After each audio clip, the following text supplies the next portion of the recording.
ನಮಸ್ಕಾರ ವಿದ್ಯಾರ್ಥಿಗಳೇ, ಇಂದು ನಾವು ಶಿಕ್ಷಕರ ತರಬೇತಿ ಮತ್ತು ಅಧ್ಯಾಪಕರ ಅಭಿವೃದ್ಧಿ ತಂತ್ರ ಕಾರ್ಯಕ್ರಮವಾಗಿರುವ ಮೈಕ್ರೋ ಟೀಚಿಂಗ್ ಬಗ್ಗೆ ಕಲಿಯಲಿದ್ದೇವೆ.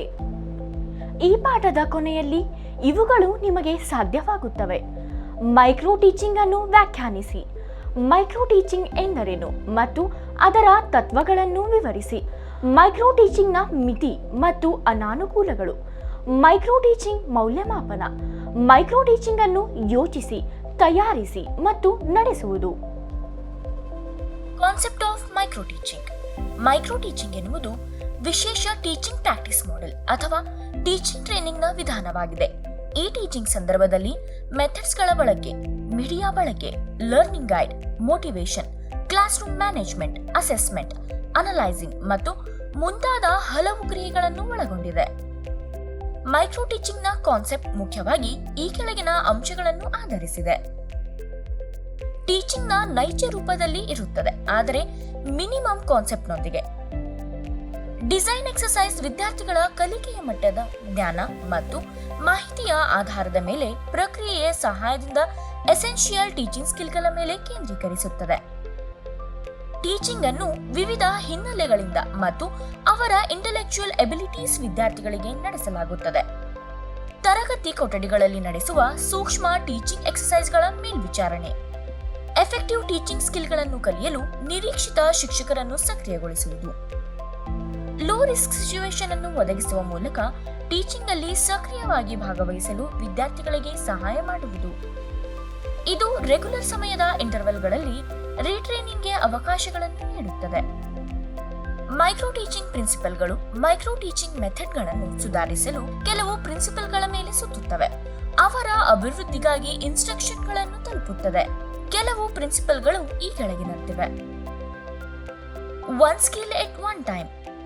ಮೈಕ್ರೋ ಟೀಚಿಂಗ್ ನಲ್ಲಿನ ಸ್ಕಿಲ್ಗಳನ್ನು ಒಂದೊಂದಾಗಿ ಟಾರ್ಗೆಟ್ ಮಾಡಲಾಗುತ್ತದೆ. ಅದನ್ನು ಮಾಸ್ಟರ್ ಮಾಡಿಕೊಳ್ಳುವವರೆಗೆ ಪರ್ಟಿಕ್ಯುಲರ್ ಸ್ಕಿಲ್ಗಳ ಮೇಲೆ ಟ್ರೈನಿಂಗ್ ನೀಡಲಾಗುತ್ತದೆ. ಒಮ್ಮೆ ಮಾಸ್ಟರ್ ಮಾಡಿಕೊಂಡರೆ ಮುಂದೆ ಇನ್ನೊಂದು ಸ್ಕಿಲ್ ಅನ್ನು ಟಾರ್ಗೆಟ್ ಮಾಡಲಾಗುತ್ತದೆ. ಹೀಗೆ ಮೈಕ್ರೋ ಟೀಚಿಂಗ್ ಒಂದು ಸಮಯದಲ್ಲಿ ಒಂದು ಸ್ಕಿಲ್ ಅನ್ನು ಟಾರ್ಗೆಟ್ ಮಾಡಬಹುದಾಗಿದೆ. Small scale content. ವಿಷಯವನ್ನು ಸೀಮಿತಗೊಳಿಸುವುದರಿಂದ ಟ್ರೈನಿಗಳಿಗೆ ಹೆಚ್ಚಿನ ಫ್ರೀಡಮ್ ಮತ್ತು ಈಸ್ ಅನ್ನು ನೀಡುತ್ತದೆ. ಹೀಗಾಗಿ ಮೈಕ್ರೋ ಟೀಚಿಂಗ್ ಅನ್ನು ಲಿಮಿಟೆಡ್ ವಿಷಯದ ಪ್ರಿನ್ಸಿಪಲ್ಗಳ ಮೇಲೆ ಆಧರಿಸಿದೆ. ಶಿಕ್ಷಕರು ನೀಡಿದ ವಿಷಯದೊಳಗೆ ತಮ್ಮ ಪಾಠಗಳನ್ನು ಸಿದ್ಧಪಡಿಸಬೇಕು. ಆದ್ದರಿಂದ ಅವರಿಗೆ ಪಾಠಗಳನ್ನು ನಡೆಸುವುದು ಸುಲಭವಾಗುತ್ತದೆ. Practice makes a man perfect. Mastering ಸ್ಕಿಲ್ಗಳಿಗೆ ಅಭ್ಯಾಸದ ಅಗತ್ಯವಿದೆ. ಒಂದು ಸಮಯದಲ್ಲಿ ಒಂದು ಸ್ಕಿಲ್ ಅನ್ನು ಕೇಂದ್ರೀಕರಿಸುವಾಗ ಮೈಕ್ರೋ ಟೀಚಿಂಗ್ ಪ್ರೋಗ್ರಾಂ ಸಹ ಆ ಸ್ಕಿಲ್ಗಳನ್ನು ಅಭ್ಯಾಸ ಮಾಡಲು ಅವಕಾಶ ನೀಡುತ್ತದೆ. ಆ ಸ್ಕಿಲ್ಗಳ ಸಾಕಷ್ಟು ಅಭ್ಯಾಸವು ಸೆಲ್ಫ್ ಕಾನ್ಫಿಡೆನ್ಸ್ ಅನ್ನು ಹೆಚ್ಚಿಸುತ್ತದೆ ಮತ್ತು ಟೀಚಿಂಗ್ ಸ್ಕಿಲ್ಸ್ ಡೆವಲಪ್ಮೆಂಟ್ ಅನ್ನು ಬೂಸ್ಟ್ ಮಾಡುತ್ತದೆ. ಎಕ್ಸ್ಪೆರಿಮೆಂಟ್. ಯಾವುದೇ ಕಾನ್ಸೆಪ್ಟ್ ಅಲ್ಲಿ ಎಕ್ಸ್ಪೆರಿಮೆಂಟ್ಗಳು ಪ್ರಮುಖ ಅಂಶಗಳಾಗಿವೆ.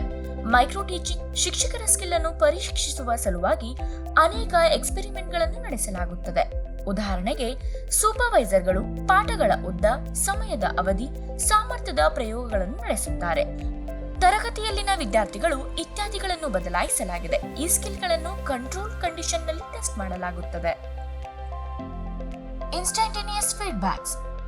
ಮೈಕ್ರೋ ಟೀಚಿಂಗ್ ಶಿಕ್ಷಕನನ್ನು ಕಲಿಯುವವನಾಗಿ ಮತ್ತು ವಿದ್ಯಾರ್ಥಿಗಳಿಗೆ ಸೂಪರ್ವೈಸ್ ಮಾಡುವುದನ್ನು ಒಳಗೊಂಡಿರುತ್ತದೆ.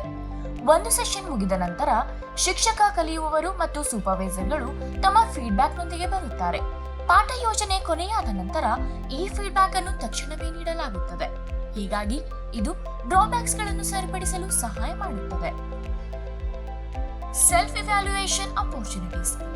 ಯಾವುದೇ ಕಾರ್ಯದಲ್ಲಿ ಇವ್ಯಾಲ್ಯೂಯೇಷನ್ ಪ್ರಮುಖ ಪಾತ್ರ ವಹಿಸುತ್ತದೆ. ಮೈಕ್ರೋ ಟೀಚಿಂಗ್ ನಲ್ಲಿ ಸೂಪರ್ವೈಸರ್ಗಳು ವಿವಿಧ ಪರೀಕ್ಷೆಗಳನ್ನು ನಡೆಸುತ್ತಾರೆ ಮತ್ತು ಹೀಗೆ ತಪ್ಪುಗಳನ್ನು ವಿಶ್ಲೇಷಿಸಲು ಹಲವಾರು ಅವಕಾಶಗಳಿವೆ. ಇವ್ಯಾಲ್ಯೂಯೇಷನ್ ತಪ್ಪುಗಳನ್ನು ಅರ್ಥ ಮಾಡಿಕೊಳ್ಳಲು ಮತ್ತು ಅದನ್ನು ಜಯಿಸಲು ಅವಕಾಶವನ್ನು ನೀಡುತ್ತದೆ. ಈ ಪ್ರೋಗ್ರಾಂ ಒಂದು ಸೆಷನ್ ಅನ್ನು ಒಳಗೊಂಡಿರುತ್ತದೆ. ಅಲ್ಲಿ ಡ್ರಾಬ್ಯಾಕ್ ಗಳನ್ನು ಪರಿಹಾರಗಳ ಜೊತೆಗೆ ಎತ್ತಿ ತೋರಿಸಲಾಗುತ್ತದೆ. ಹೀಗಾಗಿ ಒಟ್ಟಾರೆ ಇಂಪ್ರೂವ್ಮೆಂಟ್ ಸುಲಭವಾದ ಟಾರ್ಗೆಟ್ ಆಗುತ್ತದೆ. Continuous efforts. ಸ್ಕಿಲ್ಗಳನ್ನು ಪಡೆದುಕೊಳ್ಳುವುದು ಮತ್ತು ಮಾಸ್ಟರಿಂಗ್ ಮಾಡುವುದು ಸ್ಲೋ ಮತ್ತು ಆನ್ಗೋಯಿಂಗ್ ಪ್ರೊಸೆಸ್ ಆಗಿರುತ್ತದೆ. ಹಿಂದಿನ ಸ್ಕಿಲ್ ಅನ್ನು ಮಾಸ್ಟರಿಂಗ್ ಮಾಡಿದ ನಂತರವೂ ಒಬ್ಬರು ನಿರಂತರವಾಗಿ ಸುಧಾರಣೆಗಾಗಿ ಶ್ರಮಿಸಬೇಕು. ನಿರಂತರ ಪ್ರಯತ್ನಗಳು ಒಟ್ಟಾರೆ ಅಭಿವೃದ್ಧಿಯನ್ನು ಸಾಧಿಸಲು ಸುಲಭವಾಗುತ್ತದೆ. ಮೈಕ್ರೋ ಟೀಚಿಂಗ್ನ ಲಿಮಿಟೇಷನ್ಸ್ ಅಥವಾ ಡಿಸ್ಅಡ್ವಾಂಟೇಜಸ್. ಕೆಳಗಿನವುಗಳು ಕೆಲವು ಮೈಕ್ರೋ ಟೀಚಿಂಗ್ನ ಲಿಮಿಟೇಷನ್ಗಳಾಗಿವೆ. Hampers the creativity. ಕ್ರಿಯೇಟಿವಿಟಿ ಯಾವುದೇ ಕೆಲಸದ ಮೂಲವಾಗಿದೆ, ಇದು ಕಾರ್ಯದ ಜೊತೆಗೆ ಹರಿಯುತ್ತದೆ. ಆದಾಗ್ಯೂ ಮೈಕ್ರೋ ಟೀಚಿಂಗ್ ಪ್ರಕ್ರಿಯೆಯಲ್ಲಿ ಸೀಮಿತ ಅವಧಿಯ ಕಾರಣದಿಂದಾಗಿ ಆ ಕ್ರಿಯೇಟಿವಿಟಿಯನ್ನು ಹೊರತರಲು ಕಷ್ಟವಾಗುತ್ತದೆ. ಹೀಗಾಗಿ ಮೈಕ್ರೋ ಟೀಚಿಂಗ್ ಕ್ರಿಯೇಟಿವಿಟಿಯ ಬಾರ್ಗಳನ್ನು ಹೆಚ್ಚಿಸುವಲ್ಲಿ ಕೊಡುಗೆ ನೀಡುವುದಿಲ್ಲ. Training staff. Better teaching better learning ಅನುಭವವನ್ನು ಉತ್ತೇಜಿಸುತ್ತದೆ. ಹಾಗೆಯೇ ಬೆಟರ್ ಟೀಚಿಂಗ್ ಆಗಿ ಒಬ್ಬರು ಬೆಟರ್ ಟ್ರೈನಿಂಗ್ ಜೊತೆಗೆ ಒಳಗಾಗಬೇಕಾಗುತ್ತದೆ. ಮೈಕ್ರೋ ಟೀಚಿಂಗ್ ಕೋರ್ಸ್ ಅನ್ನು ಆ ಅನುಭವವನ್ನು ಪಡೆಯುವಲ್ಲಿ ಶಿಕ್ಷಕರಿಗೆ ಪ್ರಯೋಜನವನ್ನು ನೀಡುತ್ತದೆ. ಆದರೆ ಶಿಕ್ಷಕರಿಗೆ ಟ್ರೈನಿಂಗ್ ನೀಡಲು ಬೆಟರ್ ಟ್ರೈನಿಂಗ್ ಪಡೆದ ಶಿಕ್ಷಕರ ಅಗತ್ಯವಿದೆ. ಸರಿಯಾದ ಶಿಕ್ಷಣ ನೀಡುವ ಸಿಬ್ಬಂದಿ ಇಲ್ಲದೆ ಮೈಕ್ರೋ ಟೀಚಿಂಗ್ ಕೋರ್ಸ್ ಅನ್ನು ಜಾರಿಗೆ ತರುವುದು ಅಸಾಧ್ಯ. Lesser student lesser interest. ಕಲಿಸುವುದು ಒಂದು ಕಲೆ, ಆದಾಗ್ಯೂ ಪ್ರತಿಯೊಬ್ಬರೂ ಕಲಿಸಲು ಸಮರ್ಥರಲ್ಲ. ಯಾವುದೇ ಕೆಲಸಕ್ಕೆ ಉತ್ಸಾಹ ಮತ್ತು ಆಸಕ್ತಿಯ ಅಗತ್ಯವಿರುತ್ತದೆ. ಇದು ಸುಧಾರಣೆಗಾಗಿ ಶ್ರಮಿಸಲು ವ್ಯಕ್ತಿಯನ್ನು ಚಾಲನೆ ಮಾಡುವಲ್ಲಿ ಪ್ರಮುಖ ಪಾತ್ರ ವಹಿಸುತ್ತದೆ. ಮೈಕ್ರೋ ಟೀಚಿಂಗ್ ಪ್ರೋಗ್ರಾಂನಲ್ಲಿ ಗರಿಷ್ಠ 3ರಿಂದ 4 ವಿದ್ಯಾರ್ಥಿಗಳಿದ್ದಾರೆ. ಆದ್ದರಿಂದ ಕಡಿಮೆ ವಿದ್ಯಾರ್ಥಿಗಳು ಶಿಕ್ಷಕರನ್ನು ಸುಧಾರಿಸಲು ಅಥವಾ ಮೋಟಿವೇಟ್ ಮಾಡುವಲ್ಲಿ ವಿಫಲರಾಗುತ್ತಾರೆ. ಬದಲಾಗಿ ಶಿಕ್ಷಕರು ತಮ್ಮ ಆಸಕ್ತಿಯನ್ನು ಸಂಪೂರ್ಣವಾಗಿ ಕಳೆದುಕೊಳ್ಳುವ ಸಾಧ್ಯತೆಗಳಿವೆ. Waste a lot of time. Micro teaching teacher oriented ಚಟುವಟಿಕೆಯಾಗಿದೆ. ಇಲ್ಲಿ ಟೀಚಿಂಗ್ ಟೆಕ್ನಿಕ್ಗಳಲ್ಲಿ ಎಫಿಷಿಯನ್ಸಿಯನ್ನು ಸುಧಾರಿಸುವತ್ತ ಗಮನ ಹರಿಸಲಾಗಿದೆ. ಪ್ರತಿ ಸೆಷನ್ ಸುಮಾರು 5ರಿಂದ 10 ನಿಮಿಷಗಳವರೆಗೆ ಇರುತ್ತದೆ. ಈ ಅವಧಿಯಲ್ಲಿ ಟೀಚಿಂಗ್ ಸ್ಕಿಲ್ ಅನ್ನು ಅಭಿವೃದ್ಧಿಪಡಿಸುವುದು ಗುರಿಯಾಗಿದೆ ಮತ್ತು ಹೀಗಾಗಿ ವಿದ್ಯಾರ್ಥಿಗಳ ಕಲಿಕೆಯನ್ನು ನಿರ್ಲಕ್ಷಿಸಲಾಗುತ್ತದೆ. ಇದು ವಿದ್ಯಾರ್ಥಿಯ ಸಮಯವನ್ನು ವ್ಯರ್ಥ ಮಾಡುತ್ತದೆ, ಏಕೆಂದರೆ ಅದು ಅವನಿಗೆ ಪ್ರಯೋಜನವಾಗುವುದಿಲ್ಲ. ಇದಲ್ಲದೆ ಹಲವಾರು ಬಾರಿ ಅಭ್ಯಾಸ ಮಾಡಲು ವಿವಿಧ ವಿದ್ಯಾರ್ಥಿಗಳನ್ನು ವಿವಿಧ ಅವಧಿಗಳಲ್ಲಿ ಕರೆಯಲಾಗುತ್ತದೆ. ಇದು ಅವರ ಒಟ್ಟಾರೆ ಅಕಾಡೆಮಿಕ್ ಪರ್ಫಾರ್ಮೆನ್ಸ್ಗೆ ಅಡ್ಡಿಯಾಗಬಹುದು. ಹೀಗಾಗಿ ಈ ಎಲ್ಲಾ ಅಂಶಗಳನ್ನು ಗಮನದಲ್ಲಿಟ್ಟುಕೊಂಡು ಟ್ರೈನಿಂಗ್ ಪ್ರೋಗ್ರಾಂ ನಡೆಸುವುದು ಸೂಕ್ತ. Training period timing. Micro teaching program ನಿಸ್ಸಂದೇಹವಾಗಿ ಟೀಚಿಂಗ್ ಸ್ಟಾಫ್ಗೆ ಪ್ರಯೋಜನಕಾರಿ ಕೋರ್ಸ್ ಆಗಿದೆ. ಟೀಚಿಂಗ್ ಫೀಲ್ಡ್ ಅಲ್ಲಿ ಶಿಕ್ಷಕರ ಹೋಲಿಸ್ಟಿಕ್ ಡೆವಲಪ್ಮೆಂಟ್ಗೆ ಇದು ಭರವಸೆಯ ವಿಧಾನವಾಗಿದೆ. ಆದಾಗ್ಯೂ ಈ ಕಾರ್ಯಕ್ರಮದ ಒಂದು ಸಣ್ಣ ಡ್ರಾಬ್ಯಾಕ್ ಇದೆ. ಅಗತ್ಯವಿರುವ ಎಲ್ಲಾ ಸ್ಕಿಲ್ಗಳನ್ನು ಸರಿಯಾಗಿ ಅಭಿವೃದ್ಧಿಪಡಿಸಲು ಟ್ರೈನಿಂಗ್ ಪೀರಿಯಡ್ ಸಾಕಾಗುವುದಿಲ್ಲ. ಹೆಚ್ಚುವರಿಯಾಗಿ ಒಬ್ಬ ಟ್ರೈನಿಗೆ ಒಮ್ಮೆ ಅಭ್ಯಾಸ ಮಾಡಲು ಸುಮಾರು 35 ನಿಮಿಷಗಳ ಅಗತ್ಯವಿದೆ. 10ಕ್ಕಿಂತ ಹೆಚ್ಚು ಟ್ರೈನಿಗಳು 5 ಗಂಟೆಗಳಲ್ಲಿ ಒಮ್ಮೆ ಅಭ್ಯಾಸ ಮಾಡುವಂತಿಲ್ಲ. ಇದು ಖಂಡಿತವಾಗಿಯೂ ಸಮಯ ತೆಗೆದುಕೊಳ್ಳುವ ಪ್ರೋಗ್ರಾಂ ಆಗಿದೆ. Not realistic and practical. Micro teaching ಕಲಿಕೆಯ ಅತ್ಯಂತ ಮುಂದುವರಿದ ರೂಪವಾಗಿದೆ. ಅದು ತನ್ನದೇ ಆದ ಮಿತಿಯನ್ನು ಹೊಂದಿದೆ. ಅದು ಬಂದಾಗ ವಿವಿಧ ಹಂತದ ವಿದ್ಯಾರ್ಥಿಗಳಿಗೆ ಏಕಕಾಲದಲ್ಲಿ ಟೀಚಿಂಗ್ ಮಾಡುವುದು ಒಂದು ತೊಂದರೆಯಾಗುತ್ತದೆ. ಟ್ರೈನಿಂಗ್ ಸಮಯದಲ್ಲಿ ವಿದ್ಯಾರ್ಥಿಗಳ ಸ್ಟ್ರೆಂತ್ ಸೀಮಿತವಾಗಿದ್ದರೂ ವಿದ್ಯಾರ್ಥಿಗಳ ಸ್ಟ್ರೆಂತ್ ಹೆಚ್ಚಾದಾಗ ಅದು ಸಮಸ್ಯೆಯಂತೆ ಕಾಣುತ್ತದೆ. ಈ ಪ್ರೋಗ್ರಾಂ ಶಿಕ್ಷಕರನ್ನು ನಿಜವಾದ ತರಗತಿಯ ಸಮಸ್ಯೆಗಳಿಂದ ದೂರವಿರಿಸಲು ನಿರ್ವಹಿಸುತ್ತದೆ.